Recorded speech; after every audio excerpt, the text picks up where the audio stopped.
Hello, and welcome back to the A Show with the Kings of Pro Wrestling Podcasts. I'm Justin, here with Meelz. What's up, Meelz? We're in the midst of probably the most legendary New York summer that might have ever existed. And I feel like if there's any opportunity for people to get out here and enjoy this, run, don't walk. Like this is, when I tell you, Justin, like I went outside the 4th of July to the park. And, you know, COVID has done a number on things in terms of like people being outside or people interacting with people. It looked just like how it was when I was a kid. Like there was kids climbing up on trees. One was trying to climb into a... Huh? With the rats? No, actual kids. Shut up. Oh. It's just kids climbing up in trees. One kid was actually trying to climb into a trash can. So that was fun. But, you know, boys will be boys.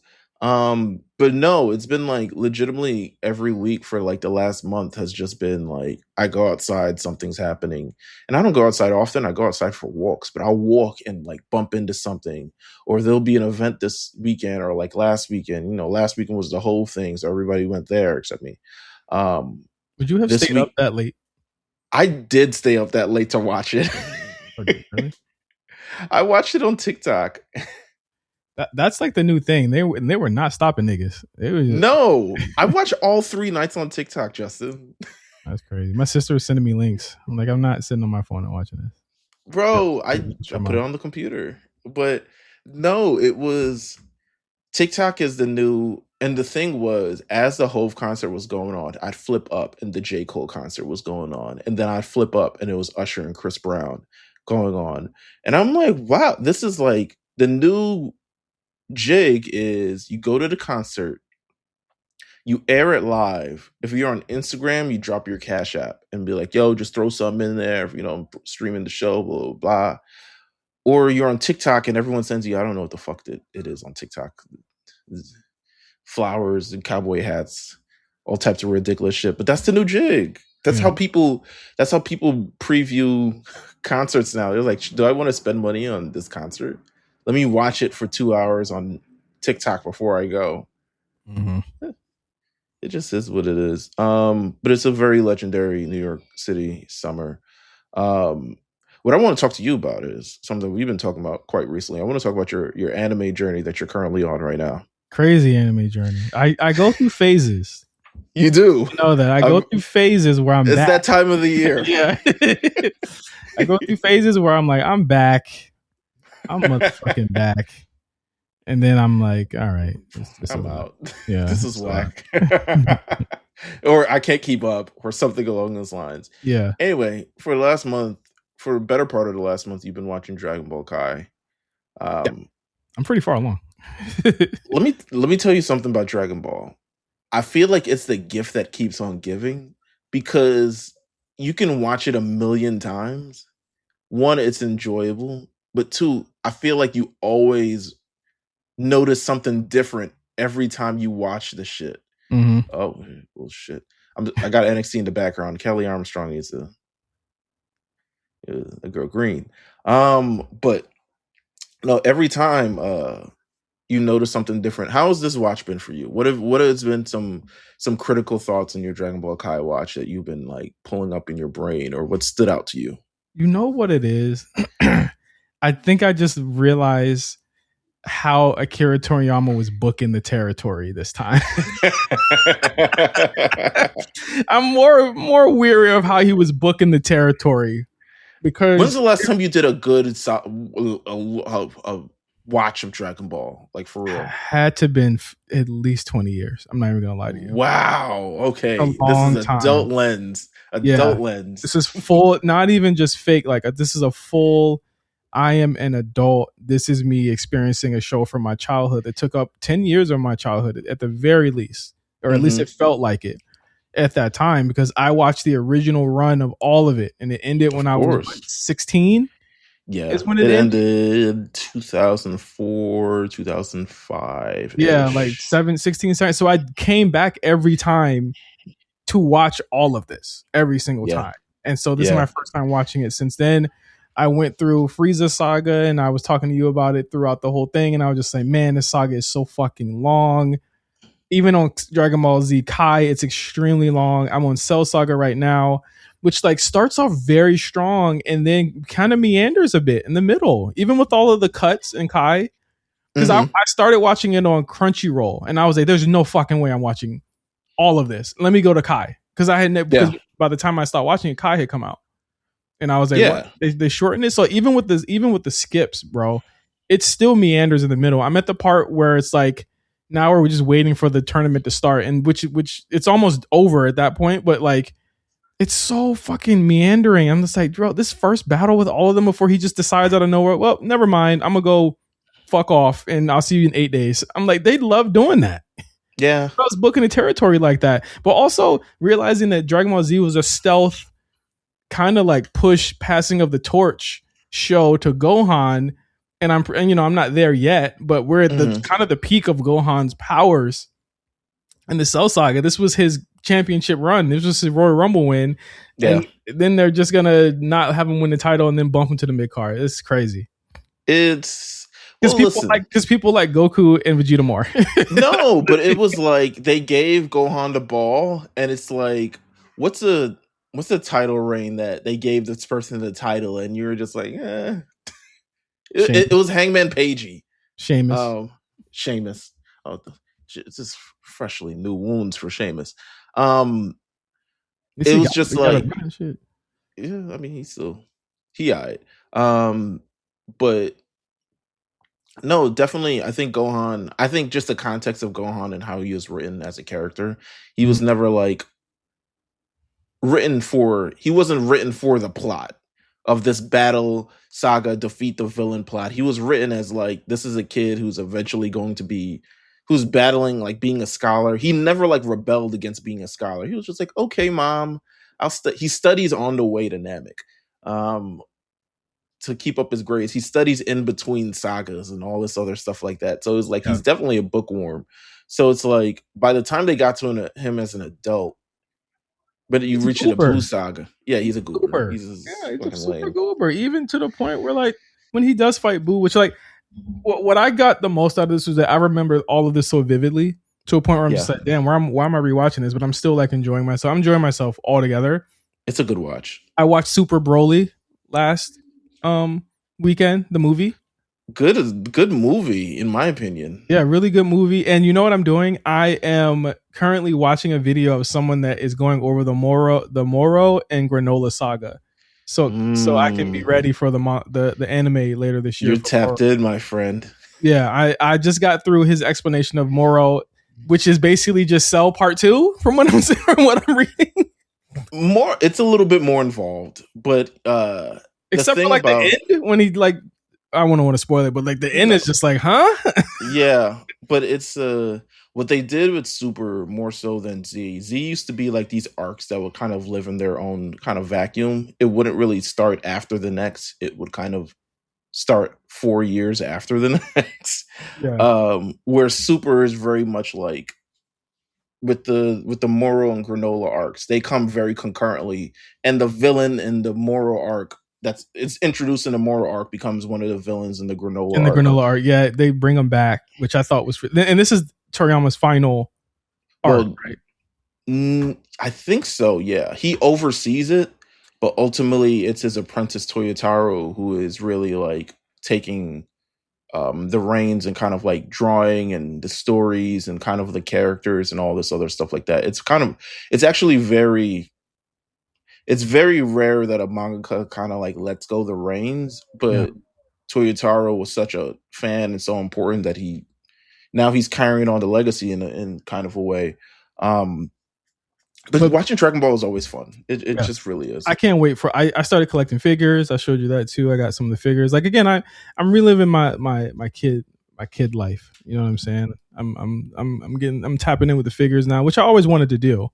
But I just felt like I needed to rewatch the show to figure out where I want to go to.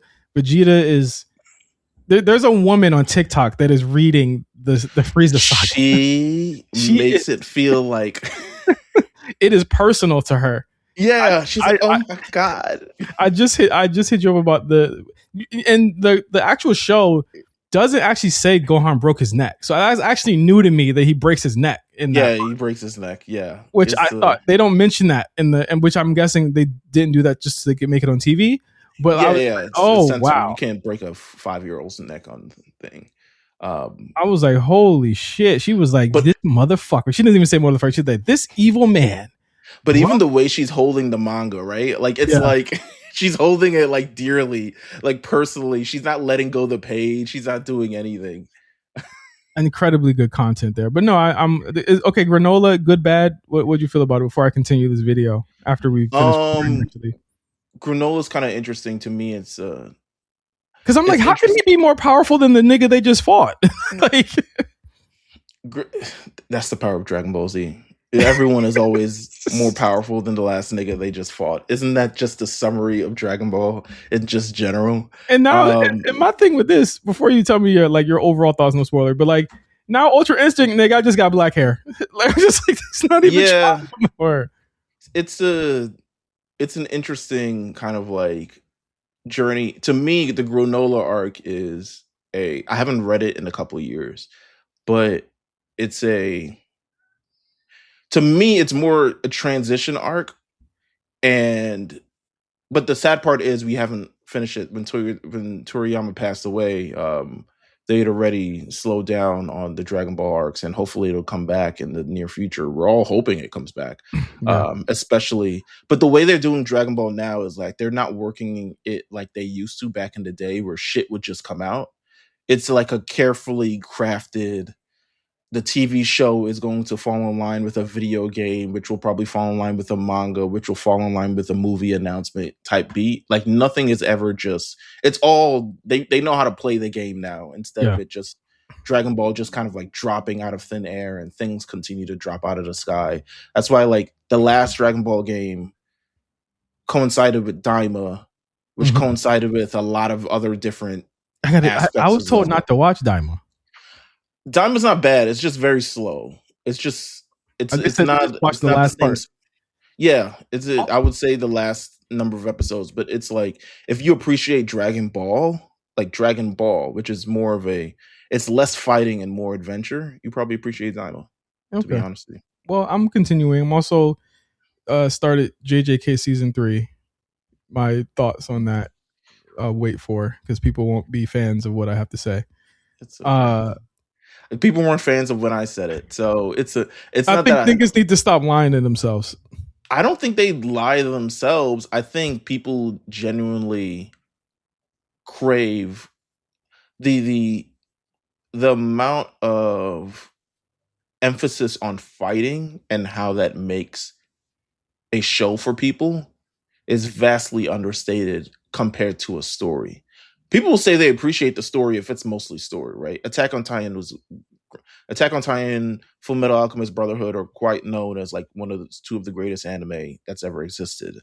But the way people will go up for a perfectly animated, badass, cold-ass fighting scene completely changes the way people view things. So I agree with you, and what you're pretty much about to say is that the story is trash. And there are holes in this story that are trash. Telling you, I don't think that you need to have to run to Wiki to make sure that you caught something when you watch a show. Even at Attack on Titan's most confusing moments with the time travel and stuff like that happens at the end, and the universe stuff it happens at the end, I still felt like I could follow. Of course, because it's explained succinctly. I don't think they do a very good job of that in season 3. I think season 2 was actually good because it was just simple, but there was like brainless, mindless. I think there's what JJK suffers from? Too many nigga-itis. It's too many people to keep track of. Yeah, but it's trust me, just it's the story for sure. There's a lot of people in My Hero Academia to keep track of. But they come in and out of the story. The general that like, and I haven't gotten like further along, so maybe I'm wrong. I'm on like episode 88, but like generally it revolves around the same maybe 6 people that you'll always recognize. And who do cycle in usually cycle out. Well, with My Hero, everything serves the universe. They establish a universe, they establish the plot, and everything kind of serves towards one goal. Whereas JJK serves a lot of different things all at once. And it's also the power system is very, very hard to keep track of. But the fights are amazing. And the moments, it's built on moments. This is very much like, I know some people who listen, if Cyrus listens to this, you won't appreciate this, but it's very much like an AEW. Yeah. Where peak aura moments fights, they happen. One of the most hyped fights in probably going to be in the last 20 years of anime. It still hasn't been animated yet in JJK, but it's coming. And every week is just like, what the fuck are these niggas doing? This shit is crazy. Oh my God. Like, that's legitimately how it's going to be one of the most hyped fights that ever existed. By the time you catch up and you hear about all this stuff, you're going to be like, oh, it's happening? Oh, shit. And it kind of lives up to the expectations. But it ends in such a funny, stupid fucking way that it's just like, I know you're also going to be super pissed. What, this season? No, when the big fight happens. Oh, all right. Well, I'm on my journey. This season is pretty good, I would say, for all stretch. It's better watching it than reading it, to be honest with you. Well, that's always nice. We got a bunch of stuff to talk about this week, kind of. I mean, we scraping the bottom of the barrel, but Saturday night's main event is this week. I'm gonna hang from New York City. Not going. I think I'm going to Fanatics Fest, but not Saturday night's main event. But there's a lot of stuff. What happened? The Garden. Yeah, at the Garden. They're trying to sell tickets, man. It's just. What are your thoughts about the ticket sales talk as of recent? You know, SummerSlam, people are disappointed with the sales. They're treating it like they've sold 15K, and they're not within striking distance of the full thing. They're not trying to. They're like, it was never set for them to sell out the whole thing, all right? I think they would have been happy if they sold out the entire thing. They knew that they didn't. Yeah. Yeah, it's no offense to JB. It's Minnesota, and it's SummerSlam, which it doesn't quite align. But they owed Minnesota an event since they took WrestleMania away from them. Rightfully so. Rightfully so. So they took it away from them, so they owed them an event. So we got SummerSlam and probably, I think, another big pay-per-view or show that's coming as well. Also, the summer is kind of crazy. Summer is crazy to keep up with in general. It's kind of a lawless land when it comes to like selling tickets for things. When you think you got vacations going on, when you got big shows going on, movies, all this other stuff like that, like you're really vying for attention in the summer. Also outside, just in general. I think both companies are having a bit of a decline. Maybe like AEW a little bit more than the E. All In isn't selling like the previous years for sure. Yeah. Like I think both companies are having a decline, but we couldn't have. And again, I judge it on. I said this before on the show. I will judge this run on whether it comes to a screeching halt, or whether it's like extreme. You know what I mean? I'll judge it on the packed houses and the sold out houses. They're still averaging like 9,000 people in a house weekly almost. So like that's still good. They're healthy is much different than what their healthy was 10 years ago. I still say the business is healthy, but it's not booming like it was 2 years ago for sure. No. Yeah. No, not at all. But it's moving. SummerSlam's coming up. Saturday's main event's coming up. They just announced some more stuff. We'll talk about that a little bit later. But speaking of SummerSlam, this weekend we learned Rhea Ripley. She got on. I don't know if this was a stream or what the fuck it. I don't know where. Like some type of character she was talking to. Yeah, content just comes out. You know what I'm saying? Like, who allowed you to be on this? You can't even be on the A show, but you can be on there. All right. Yeah, you know what I'm saying? Talking so candidly about your meniscus. So yeah, she talks very candidly about her torn meniscus. In terms of she hurt it at a house show, currently trying to rehab it, but it still hurts a lot. It's safe to say, with 4 weeks to go, no storyline in place, that she won't be on SummerSlam. I don't want to say it's safe to say, but we largely expected. And I think that with 2.5, 3 weeks to go, they should have her come on the show and drop it and have the Jade and Charlotte match be it for the title. It's definitely something I've considered for sure, because you can't just we love Rhea and we understand Rhea is, and to be honest, I don't know if she should have beat Jade at WrestleMania, but but that's another story. I think not knowing that she like I think like all things considered, moving her over to move. If she had lost, she would have had to be in on the show with Liv, and I think that would have been the issue. Yeah, for sure. But to me, it's kind of, at this point, it's like, what are we doing? You know, like what are we saving in terms of with the WWE Women's Championship? Are we saving matchups? Is there a plan in the future that you're really holding tight to, maybe at WrestleMania or something of the sort? Like, why is Rhea Ripley?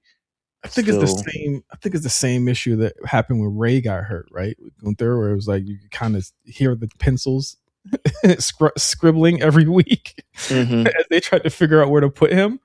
I think it's an easy fix. I don't think you even need a tournament. I think you just need a match with two of the top women, the two top women that you have that can win the belt, which is Jade and Charlotte. Jade was already due. Oh no, she lost, but she beat Alexa, so whatever. You beat a champion, whatever. I'll give her that. But like, yeah, I'll give her that one. But Charlotte clearly next in line whenever she wants to be. I think it's time to, begrudgingly, I think it might be time to give it to face Charlotte. I think it's ready. I think was she at 15? Oh yeah, that's the thing too. They got to kind of slow down on them Reigns, huh? Yeah, I don't know if they're gonna slow down on the Reigns. I think they just want to make sure she's not beating Cena. That's the thing. Well, she's not beating Cena. She can't not have the title for the rest of her life. Well, I mean, I'm just saying she's 3 away. What number is she? That's a good question. How many world 3 away, 2 away? If we're not counting NXT, it's probably 2 or 3 away for sure. Yeah, I'm not counting NXT. She can get close, but I don't think that they want to do that early from Cena breaking the record. I don't think they'll do that. They'll have her end at her father's record, and that's it to me. Well, or tie it, 16. Even though that's kind of whack. Tie. She's at 13 currently, so we got some wiggle room. 14. I'm sorry, Divas Championship. Let me look at them. Yeah, Divas Championship. So she's about 2, from tying her dad. We can live with that. We can figure something out. But yeah, it's the Rhea Ripley thing. We have no idea when she'll actually be back, and it's with a torn meniscus. There's no way. She's not electing to have surgery, so she's got to kind of repair it or go through the motions of it. We've seen this kind of happen before with various other champions. I think it happened to Seth at least once or twice in the road to WrestleMania. If there are no big plans, unless they're going to Australia at some point and they're like, sit the fuck down, just drop it. But they also had, like, even then, you knew that even Stephanie was injured and you still had her lose it. You know what I'm saying? Like, yeah. So I don't know. It's just, I don't know. It's very, very weird. Or you could do, if Vince McMahon was booking it, Stephanie would probably be champion right now. Yeah, that's true. I think Stephanie EO to me is the direction for the fall. That's what I would do. My quote when Vince McMahon was booking, when shit goes left, he goes leftfer. You know what I'm saying? Like, he would be like, "Oh, word, we lost the champion, Nikki Cross, come on down." But all right, moving on. We got a return that also happened on SmackDown this week. Would love, I don't know, engage our thoughts on this. Baron Corbin is back after a brief stint as Bishop Dyer. A year. think it wasn't even a year. Like, see, it's the non-compete won't even dry. Yeah, you know what I'm saying? If he was Andrade, he would have never,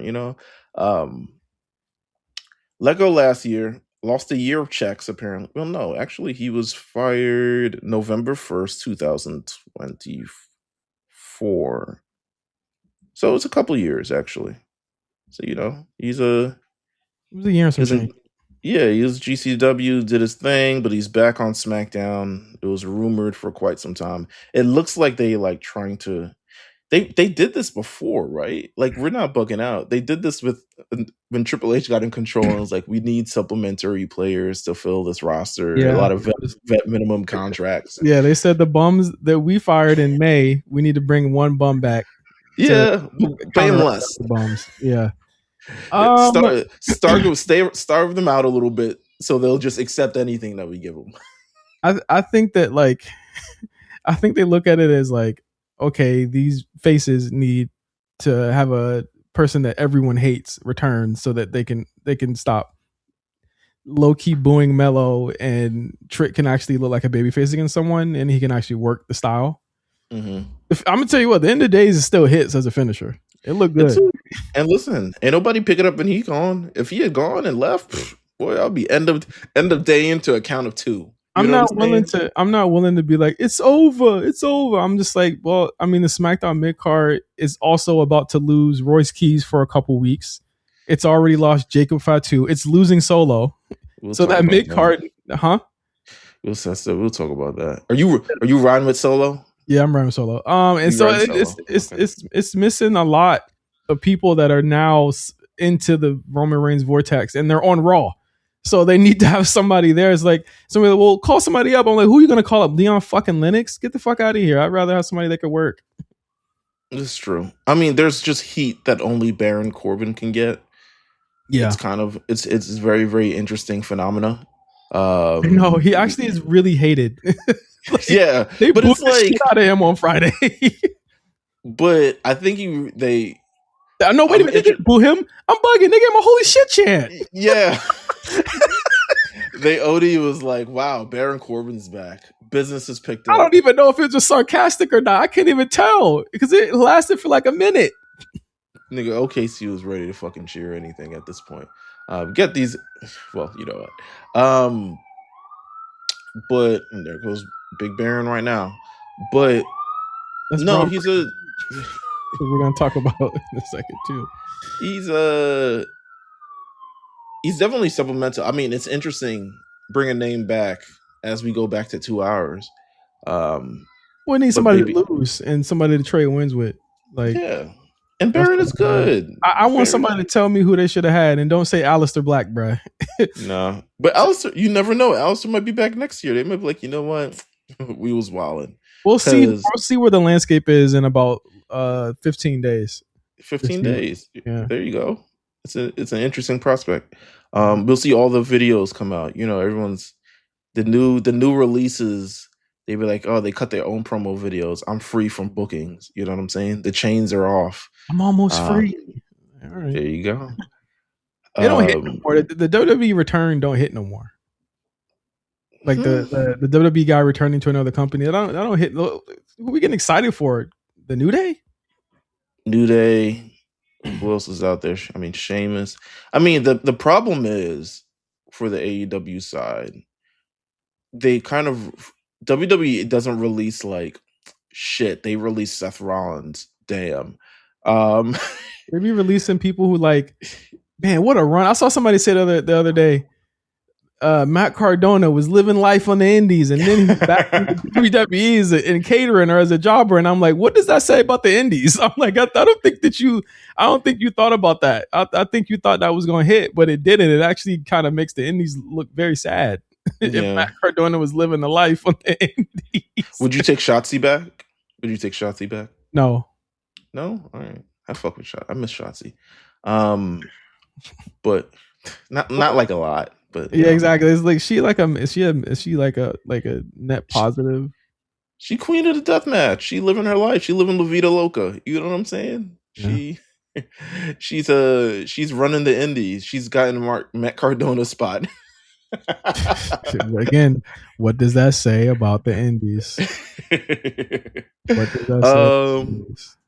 But Baron Corbin isn't the only return on the horizon. Just this past Monday, we saw the vignette. It's looking like it. It's looking like the return of a tag team. So he left AEW like a week and a half ago, and they already had a vignette for him already created.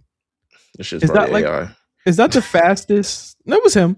Is that the fastest like turnaround that they've done in a while? Like they must have known that they wanted him for a while to have that ready and locked and loaded. I think because August 3rd is like soon. Yeah, I mean it's the day after SummerSlam. Yeah, it's do you think they keep Enzo a surprise until the 3rd?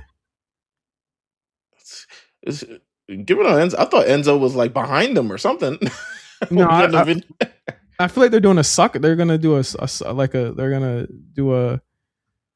bait and switch where they make you think it's just Cass and then Enzo shows up. I would hope so. I mean, we've seen Big Cass ride solo. He ain't no solo, I tell you that. He ain't no fucking solo.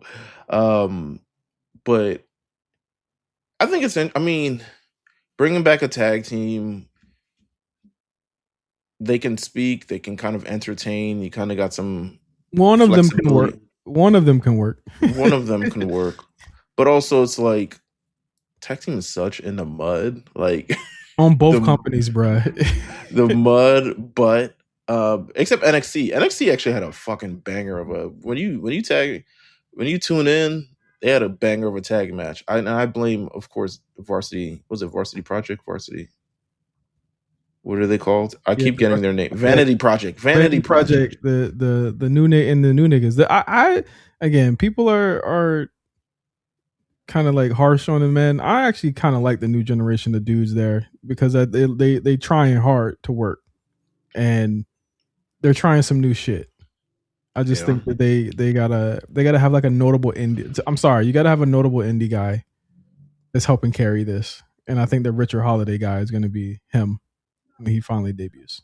I hope so. I mean, the idea is that they can't steal these notable indie guys. AEW is just signing them all and just and by the time they get them, their neck is Swiss cheese, bro. Like they can't even work no more.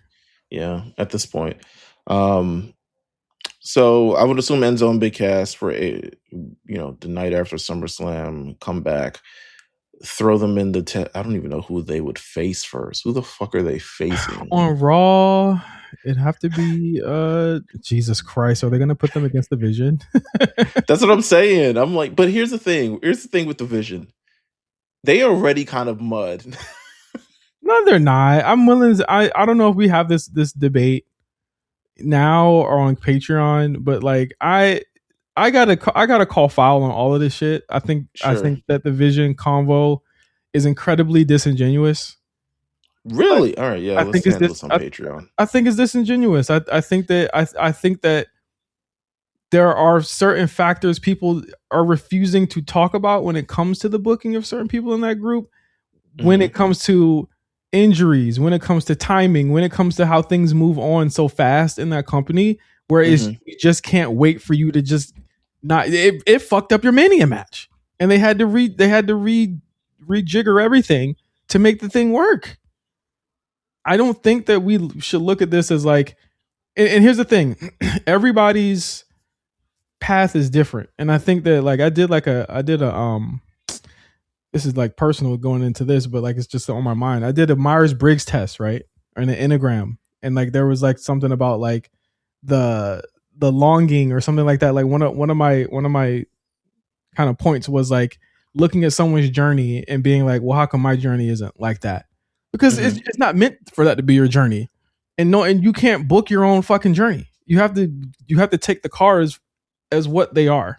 And I think the hardest thing, other than me not being able to like sit back and smell the roses and see all the good things that I do in pursuit of that journey, that doesn't get outweighed by the journey is still the journey. You're still going to get there. You're on TV every fucking week. I hear you, but also the Vision with Braun Breaker and Bronson Reed, is completely different from the vision with Braun Breaker, Austin Theory, Maxine Dupree, and Logan Paul. But they was still fucking not beating the top guys then too. Yeah, but they were more. I guess their trajectory in terms of. I'm talking about just in terms of Braun. I think that the vision is a net positive for the two guys that aren't Braun Breaker right now, or the three guys that aren't Braun Breaker right now, because they got something to do. I'm talking about the people who are like, Braun Breaker should be fighting for the title. I'm like, no, he shouldn't. Well, I don't think he should be fighting. He don't got it right now because he's still stuck in the same character that we've been talking about for weeks. He needs to be out of. Yeah, I don't think he's gonna fight for. I don't think he needs to be fighting for the title. But it's clear that if anyone is going to turn on anyone, it's going to be Braun is breaking out of that group. Yes, and the rest of them will be up a shit's creek. But here's my thing. I'm putting my kufi on. We mad that a black man overtook a white man's spot. That's what we complaining about. All right, so let's move on. Unless it's Swerve. Exactly. Let's move on. Then. Shit, I ain't never gonna be mad at Obafemi overtaking somebody's spot. Well, speaking of Obafemi, thank you for the great segue, by the way. Yeah. Obafemi, Monday Night Raw. There's a lot of hullabaloo currently on the internet regarding Obafemi and the title match that he earned at King of the Ring. Won King of the Ring a number of months ago, as we saw the night after King of the Ring, as he's being coronated. Brock Lesnar returns. In lieu of his title match at SummerSlam, he's pretty much defers it, or it seems like he defers it for the match against Brock Lesnar in Hell in a Cell. And to keep it clear here, we're still talking about something that happened 3 weeks ago. Yes. Like, people have brought this up as if it happened this week, and it did not happen this week. It happened like 3 weeks ago. Well, they said it's confirmed. So there was various people reporting on this. Like, at this point, it's confirmed.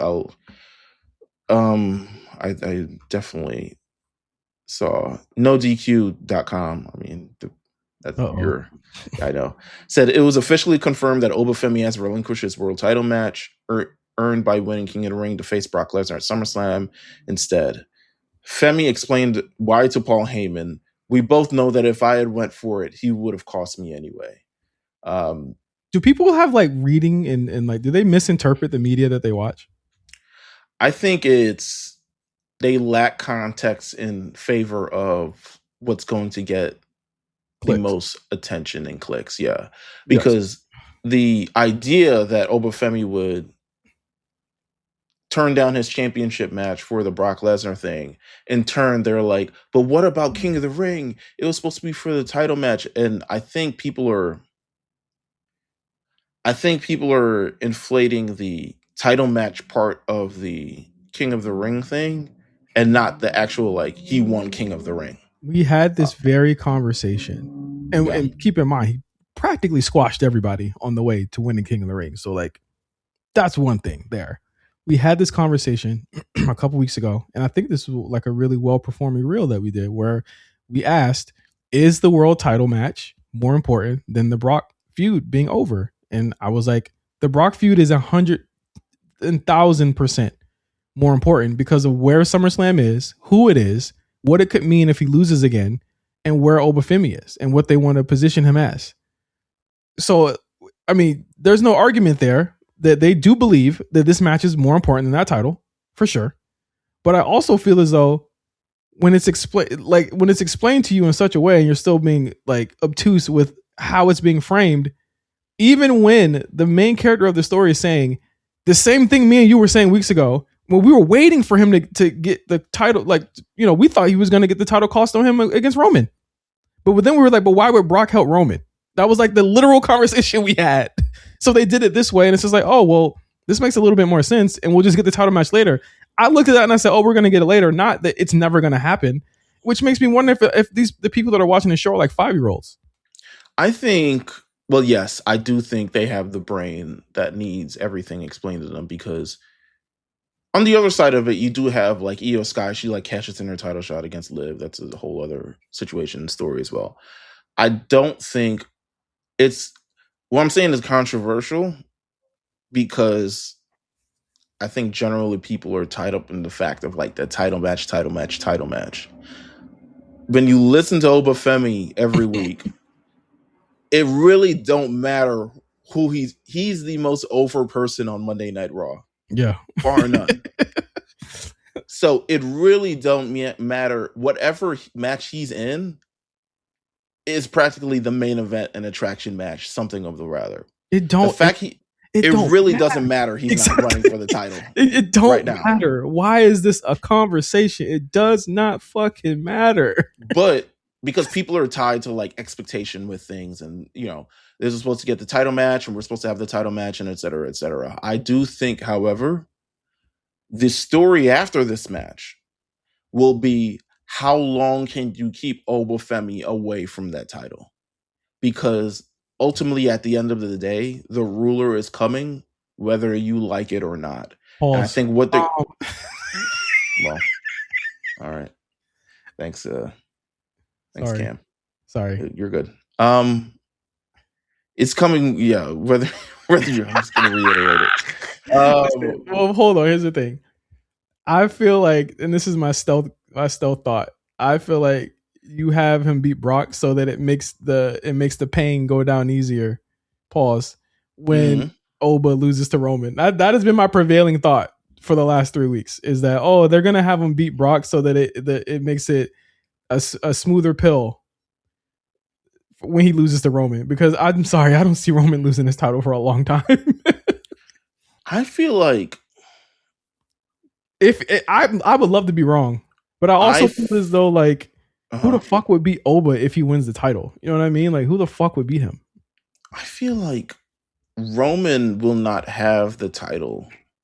Once Oba gets to the title. Oh, you think we got the same idea as far as politicking as Roman? We're just thinking of it different ways. I mean, this has been in the history of wrestling we're like, I'm not gonna straight out lose to the nigga. We gonna set up the match later on, and Hogan must pose. I'm right there with you. I think people are vastly misunderestimating Roman's political skills. Look at Drew McIntyre, and I really don't think he's either losing that title to him or going to, it's I crazy. think Oba will beat someone else for that title. Probably Seth for the title. Yeah, well, yeah. I think it's going to be Seth or someone of the rather for that title. Whoever wins Money in the Bank, I think Money in the Bank will cash in relatively early. Probably maybe even the same night. Cash in on Roman and take that belt. And then I think Obafemi wins that belt. And I think we get to I still think for the main event of WrestleMania, one of the matches for WrestleMania. I mean, if it's not Roman versus Rock, it's Roman versus Oba. It's going to be Roman versus Oba. I still say we get Punk Cody too. I think so as well. Yeah, it's going to be a good program, but everyone's trying to book Rock into things because Moana is terrible. Stop trying to book Rock into things. Yeah, we've gone this far without things not making sense already. Yeah. Moving on, we had a big announcement today. Survivor Series WarGames officially emanating from Houston, Texas. WarGames. So before we head into Saturday night's main event and even SummerSlam and all these other things, what is your hope for WarGames this late year? Because it's looking like it's Bloodline versus the World again. Yeah. And you know, we've had so many Bloodline since the inception of Survivor Series WarGames. Yeah, some amalgamation of Cody, Jay, Roman at times. The Judgment, honestly, the Judgment Day probably has been in the most of the main roster ones, if I had to guess. I think it's been Bloodline and like Cody and Becky Jay Lynch. and Cody. He's been in like almost all of them, I think, except that first year. Right. But it's just, I would love to see something else for this pay-per-view. Just kind of just different. You lost that war. No, I know it's gonna be Bloodline. Like they even shaping up like it's shaping up mini WarGames for SummerSlam. They got the 6-man tag for fucking SummerSlam. The craziest 6-man tag. We gotta talk about that on Patreon too. I'm kind of angry about some stuff with that. But I'm hoping it's not Bloodline, but it feels like they might as well have said Survivor Series WarGames coming to Houston featuring Bloodline. Like at least throw blood all over it or something along those lines. Like you might have said that. I would love like something else, but I don't know if that's actually going to come. Saturday night's main event. Yeah, Saturday night's main event. Is the card finished? You think, or you think there's more? Unless they announce something on SmackDown or at Fanatics Fest or some stupid shit like that. It should be. We got a couple matches on this thing. We got on the card. It's not light at all. Yeah. Emanating from Madison Square Garden, Danhausen on the poster. We might get one more match. Yeah, boy, it's 4 matches. We might get one more. If I had to guess, I think that I actually thought that at SummerSlam. Oh wait, there's a Roman Reigns with Jalen Brunson. Oh yeah, that segment. What the fuck is that segment gonna be? I don't know. Jalen Brunson's hurt. I don't know why. I'm just like, what? All right. I mean, cool, but yeah. What? You think he's what? What are you upset about? I'm upset more so. I want Danhausen and Jalen Brunson. I don't really want Roman Reigns and Jalen Brunson, to be real with you. Move over, nigga. Yeah. I think move, nigga. As soon as Roman said he was going to be a Fanatics Fest, the writing was on the wall for that one. I'll say that. Yeah. Well, when Brunson acknowledged Roman, and Roman was like, "Shit, a nigga with motion is fucking acknowledging me. I better do something." It's already a Nick-centered show. I mean, they're fighting over the damn Danhausen jersey, so yeah, it's already set in stone. But I don't know what that segment's going to be. Probably something silly. I thought it's something just opened the show. He talk his shit. You know what I'm saying? They still is going to be some Jalen Brunson Knicks inspired Roman shirt. Something stupid like that. I don't know. Just y'all mans. I mean, I love Jalen Brunson. Y'all mans. I got nothing against him. Him. Danhausen, JD. This should be fun. They need to speed up this Judgment Day shit, bro. We say this every fucking week. Like, so what is the new Judgment Day shit that we're speeding up? Whatever they seemingly have dropped all of the Roxanne stuff again, and no one's even hurt. So I don't know what she even stopped it. She she didn't get the match cost for her. It was just kind of like a lot going on. She just lost. Yeah. She's like, she works the most of any woman on either show, and they just refuse to break her away from this group. They have Finn like part of it, and they say, yeah, you know what, never mind. Just break them up. They ain't got the stones. This is the one thing that I hope in Teaser Man. Ooh, wait, is the ooh boy moment of the night? Ooh boy moment of the night is Judgment Day needs to break up. To be fair, Teaser Man has pretty much delivered on all promises. Last month. We watch 8 weeks of Maxine talking to Austin Theory in the background for this moment, baby. The Teaser Man, he overserved us with that on Raw this week. We'll talk about that on Patreon. He overserved us with that.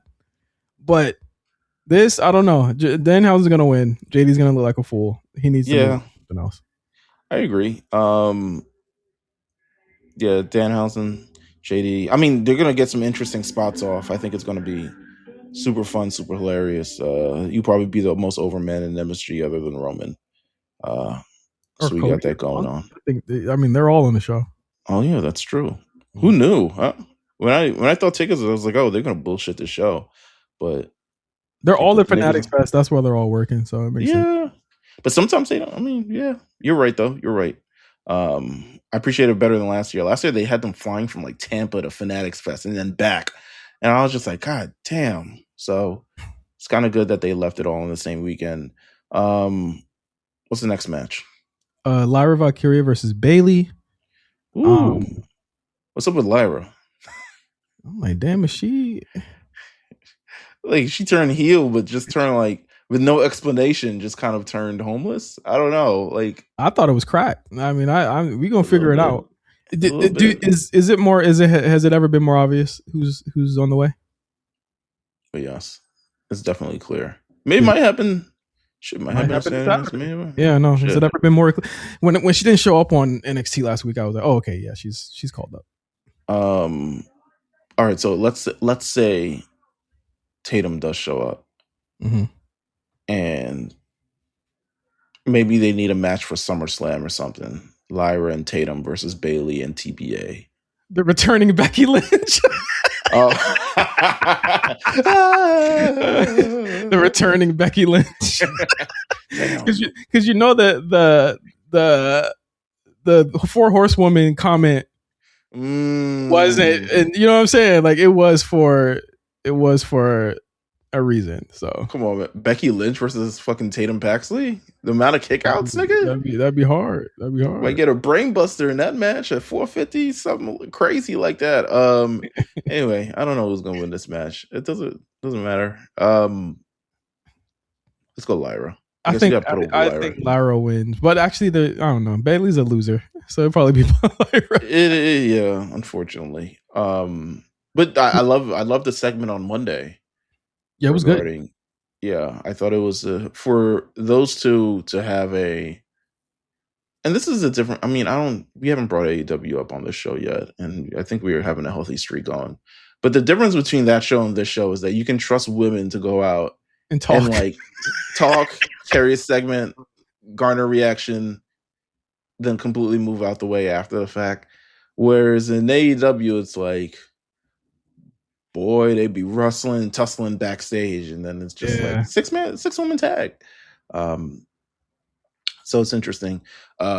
Interesting they do this also as, so the AEW fans will say, like, I can't believe they did this as Mercedes Moné is getting ready for her big title match. I'm going to be clear. I didn't even realize. I didn't even realize what the hell she was doing. And then I looked she got a new stable now. They paired her with the extremely attractive Bottle Girl and the other girl from overseas. People will not like me saying that. It's Megan Bain and the other girl. Are they bad guys? They are bad guys. They're like the tag team champions who just beat up people weekly because they're taller and stronger than all the other opponents.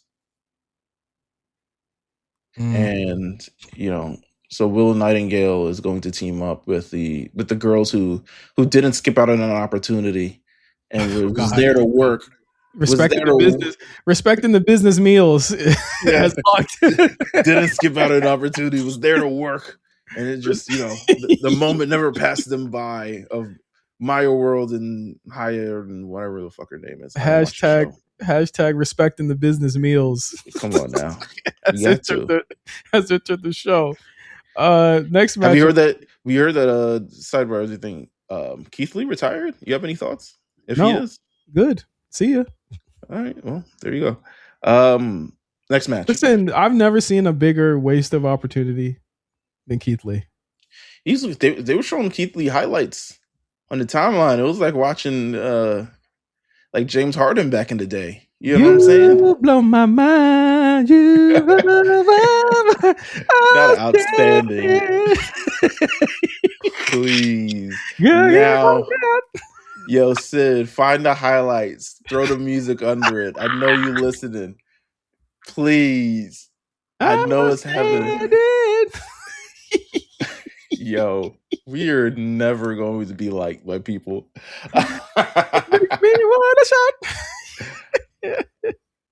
Next match. Paige and Brie Bella versus Fatal Influence for the tag team championships. Listen, if they don't win them here, it might be time to ship them hoes back to NXT. I think, I don't know, Paige and Brie are on a run. So they're supposed to have this like Fanatics Fest thing on Sunday. Nikki and Brie pod with AJ and Paige as well, which I'm kind of upset that I'm not going to go to. But it just is what it is. Oh, like a Remember the Days as post? Yeah. It's like the original members of The View get back together or some shit like that. But I'm at some point, I mean, they could lose, but I'm assuming at some point Nikki comes into the fold by SummerSlam. That's what I'm assuming. She's been hurt since WrestleMania. But then she just did. I mean, she's training. She's lightly training, but I don't know if she's gonna be back. But she's training. Well, it's time to break them up. It's time to break this up. I think these two women are better suited doing single stuff. Paige and Brie Bella. Yeah. The American Bella, Brie Bella. Yeah, I think for the influence, they've been losing a lot. I'm not gonna lie, they've been losing a lot. I think. Well, listen, you get one of them off the show. You can finally get you can swap them out like Pokemon and get Nia Jackson and Lash Legend back. You know what I'm saying? There's Charlie chilling with Professor Oak, avoiding our TV time, and hopefully we can get him back on that 2-hour show. Yeah, but probably I'm gonna pick Paige and Brie Bella. Probably retain. It's probably I'm gonna pick the attract or influence. I said fatal attraction. The influence girls. Fatal influence. Shout out to them. This show's gonna have some really good energy. I think so as well. I think it's gonna be nice. Then you have a tag team match. Somebody was just like, well, how come Roman and Seth couldn't be in this match? I'm like, what do they have to do right now with any of the 4 niggas in this match? There's no reason for them to be in this match. CM Punk and Cody Rhodes versus Gunther and Sami Zayn, which has they've been practicing this match on house shows, so they probably have it all down now. Well, Sammy was replaced by Ricky Sainz, because they got Cody and Punk are just like, nah, throw Ricky Sainz in there. But Sammy's legitimately been off. Yeah, he's been off. He deserves it. I'm looking forward to this. Me too. For all that it represents. This looks like it's going to be a barn burner, so to speak. And classic tags. You know what I'm saying? They about to Cody and Punk are from the age. They're gonna work the apron. You know what I'm saying? Rope, respecting stomp on the steps. Stomp on the steps. Come on. Slap the turnbuckle. Cheer, nigga. Punk in great shape, so you can have a decent hot tag for once. It's gonna be great.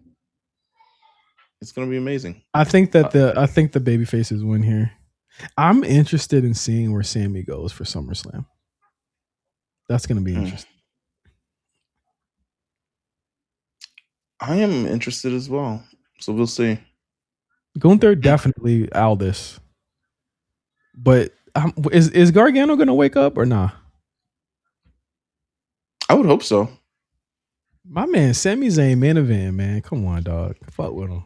Saturday night's main event. That was Saturday night's main event. We're gonna talk about the shows, all of the hoes, everything you guys love on Patreon right now.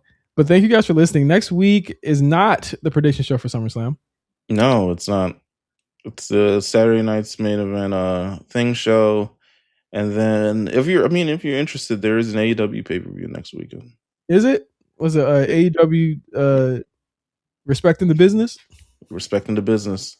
It's close. Redemption. So we have that coming up next week. And probably some other stuff to talk about. But we got some more. Make sure you guys tune into the War Report also this week and listen to the new episode of good Lord. You guys did Throwblacks with the Killer Season. There you go. Yes. I don't know why. We are recording the Joel Santana episode this week, so stay tuned for that. We're gonna try and get Armand in for he don't know this yet. We're gonna try and get him in for the Love Island postmortem. Okay. Who's the top 5 people you can stand from this season thus far? Go to hell. Casey, Corbin, Parmita, TT, 5. You said Dylan. Yeah, Dylan's cool. All right, I respect the biz. That's it, ladies and gents. We're gonna head over to Patreon. Thank you guys for tuning in. Follow the pod, and if you're on Patreon, we'll be right back. And if you don't, we'll see you guys next week. Yeah, ass out. Peace.